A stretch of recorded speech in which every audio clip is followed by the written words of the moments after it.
Mpendwa mtazamaji wangu, tuweze kuendelea katika kipindi chetu cha yaliyosemwa yakaachwa. Tunaendelea na sehemu ile ya 6, mashtaka ya Yesu Kristo.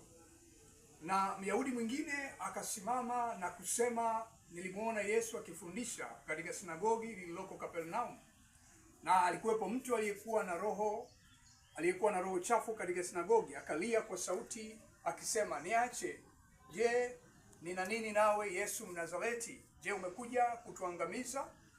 Maana na kujua mtakatifu wa Mungu. Yesu akamkemea akisema, nyamaza, ewe roho mchafu, umtoke mtu huyu.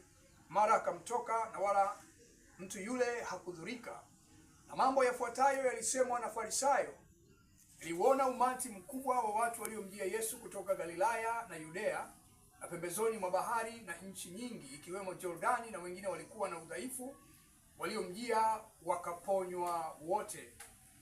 Nilimsikia pepo mchafu akilia kusema, wewe ni mwana wa Mungu. Na Yesu akamkemea akiwazuia wasimtambulishe. Baada ya hayo, kijana mmoja jina lake Sertulio akasema, nilimfuata Yesu Kapernaumu na kumwelezea kuwa binti yangu yu mgonjwa kitandani kwa kupooza. Na Yesu akaniambia, nitakuja nimponye. Nikamjibu, Bwana, mimi sistahili wewe uingie katika dari ya nyumba yangu, lakini tamka neno tu na kijana wangu atapona.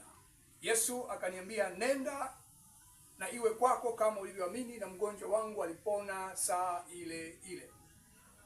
Na mtu mmoja mwenye heshima akasema, nilikuwa na kijana wangu wa kiume Kapernaum, alikuwa amelala karibu na kufa.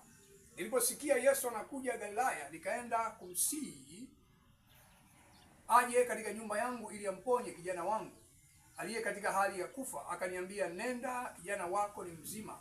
Na saa ile ile kijana wangu akapona. Nishie hapo kwa leo katika sehemu hii juu ya mashtaka ya Yesu Kristo.